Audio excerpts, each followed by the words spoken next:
بسم الله الرحمن الرحيم. اهلا بحضراتكم في حلقه جديده من الشهبندر اونلاين.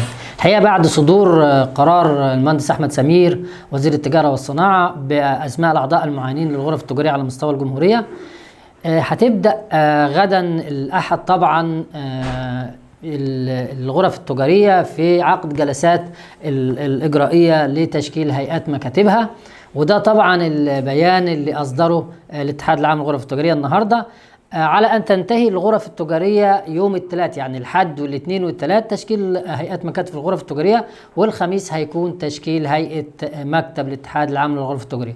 تعالوا نستعرض مع حضراتكم بيان الاتحاد العام للغرف التجارية لسه يعني أصدر النهاردة بيتكلم عن الموضوع ده.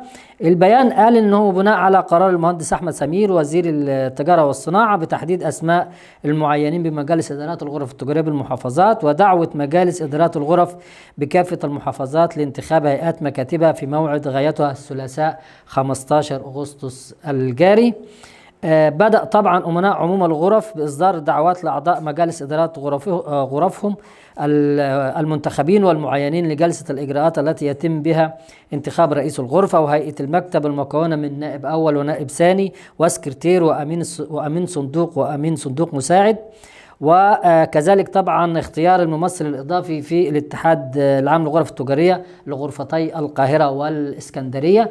طبعا اللي صرح بالكلام ده الدكتور علاء عز امين عام الاتحاد العام للغرف التجاريه.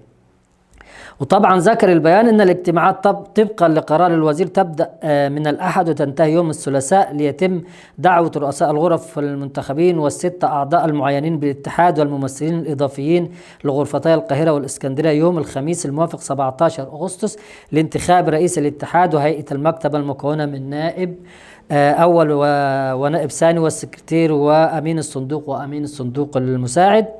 وقال البيان إن الغرف قد بدأت في تحديد موعد وتاريخ انعقاد جلسة الإجراءات بمقر كل غرفة وإرسال الدعوات للأعضاء والتي سيترأسها طبعا أكبر وأصغر الأعضاء سنا. طبعا وتقرر حتى الآن عقد جلسة الإجراءات غدا الأحد في تمام الساعة 10 صباحا بغرفة الوادي الجديد، والساعة 11 صباحا بغرفة الدقهلية، وفي 12 ظهرا في غرفة الإسماعيلية وبني سويف وشمال سيناء، والساعة 1 بعد الظهر بغرفة الغربية والبحر الأحمر، والساعة 1:30 بعد الظهر في غرفة مرسى مطروح، والثانية بعد الظهر بغرفتي الإسكندرية وكفر الشيخ، والخامسة مساء بغرفة القاهرة، والتاسعة مساء بغرفة أسيوط. ودول الغرف اللي هيتم تشكيلهم غدا الأحد إن شاء الله. بعد غدا الاثنين طبعا هيكون الساعة 12 ظهرا بغرفتي السويس وسوهاج، والساعة 1 بعد الظهر بغرفة الشرقية، والساعة 2 بعد الظهر بغرفة بورسعيد، والساعة 8 مساء بغرفة المنيا. وتختتم طبعا الغرف التجارية تشكيل هيئات مكاتبها يوم الثلاثاء الساعة 10 بغرفة المنوفية.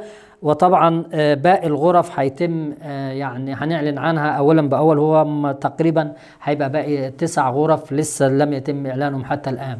بالتوفيق لكل مجالس ادارات الغرف التجاريه في تشكيلها الجديد اللي بنهايه الاسبوع اللي جاي يوم الخميس ان شاء الله هيكون الغرف التجاريه واتحادها العام خلاص مجالس جديدة وانطلاقة جديدة إن شاء الله تبقى فيها الخير لمجالس الغرف التجارية والبلدنا إن شاء الله. شكرا وأشوفكم في حلقة جديدة من الشهبندر أونلاين.